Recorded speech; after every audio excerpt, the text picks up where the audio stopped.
What's going on, guys? Thanks for tuning in to another episode of the Red Gold Standard podcast. My name is Zach Hernandez, and as always, I am joined by my co-host, Matt Llewellyn. Matt, we weren't able to bring a preview show, unfortunately. However, the Niners won. They took care of business. They did what they should have done. What are your initial reactions to the huge win? Yeah, well, first of all, it's great to be back. I know I had some stuff going on. I feel like I haven't been here in forever, but nice thing to come back to. 49ers took care of business. I know we didn't give you a preview show, but I feel like we all knew what was going to go down. This was just a thorough shellacking from the opening gun to the final seconds, and the 49ers did what good teams do, and that is handle opponents that you're supposed to beat. So I think at 5-5, I think the 49ers are kind of turning a corner a little bit. The last couple weeks have been pretty outstanding with what they've done, and I think that there are many factors to that. We can get into those, but it's nice to see them come out on top and do the things they need to do to get back into the wild card hunt. Yeah, totally agree. And it was nice to see Jimmy Garoppolo come out. Again, I know you weren't here Monday night, but I wore this Monday night, and I kind of told myself, look, I probably wouldn't wear it again after the Colts debacle, complete meltdown. But Jimmy played well Monday night, and I feel like I had to keep it going. Just my superstitious brain was like, Right. it worked Monday night, you got to do today. And he played well. I mean, overall, he played a very efficient game, 16 for 22, 176 yards, 2 touchdowns, no picks, most importantly. He's been taking care of the ball.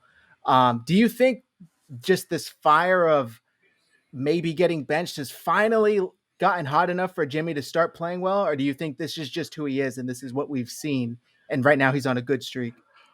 If I'm being honest, I think it's less Jimmy starting to play well and Kyle being better at calling games. I think Kyle has hit a play calling stride. Because if you look, the last 2 weeks combined, Jimmy Garoppolo only has 41 pass attempts. Right. So, I mean, and you're talking about a team that's put up what was the Rams was 31-10. Yeah. So in the last 2 weeks, they're outscoring their opponents 61-20 with Jimmy Garoppolo only passing 41 times. They're being much more creative with how they use Deebo Samuel. Brandon Ayuk has started getting into the offense. Having a healthy Kittle is making a difference. And the biggest thing, I think, is that the 49ers defense has started forcing turnovers, and the offense hasn't given the ball up. I think those are two huge things.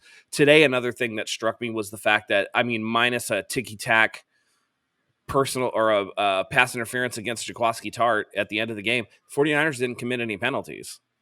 So you're talking about a team that's, doing the things they need to do. I mean, Bosa's drawing more flags now on top of just, I think he's equal to sack total from his rookie season now. And so you look at these factors and playing clean football, being able to control the time of possession, which I think today it was pretty outsized. The 49ers had the ball for 38 minutes and 22 seconds. They had it for all but, I think, 2 minutes of that first quarter. So that initial 20-play drive, they only got 3 on it. You'd like to see them come away with 7. But, I mean, at the end of the day, you're talking about a 20-point win against a Jacksonville team on the road. It's a really nice win for them. One thing that I will say, though, that has been a pleasant development is the last couple of weeks. I mean, ever since Ayuk came out and said that him and Shanahan had that, hey, we had that talk, we had that meeting or whatever, each week it seems like Ayuk has gotten a little better. Man, he played like a number 1 receiver today. He looked great. And he consistently just snags the ball out of the air of very, very tough catches that could easily get picked, easily could get tipped. He's very impressive. And I totally agree with you, Matt. That was one of my notes for today. He led the team in receiving, 7 receptions for 85 yards and a touchdown with the long of 34. It's very impressive. And that's one of the things I noticed about Ayuk. Speaking of how you say he goes up and gets the ball, from the time that he plucks the ball out of the air and tucks it into his body is really fast. It's a very snappy motion where he just catches it and the ball's inside and protected. Yeah. It's really nice, especially because they're running him on a lot of those slants. They're running him on in routes. They're doing a lot of those things with him that kind of put him in harm's way. He's had some contact. He had that one breakaway where he was actually hit as the ball got to him and he just stayed on his feet. He kind of pinball off of the defender and was able to get more yardage. But he looks nice. He looks like the guy that we took in the first round. He looks like the guy from last Yep. year, and it's about time because now the weapons are starting to develop. This team is starting to gel at the right time. The defense is coming out. They're playing a lot better. It's pretty exciting, man. And, knock on wood, but like the 49ers seem to get out of another game with, relatively healthy.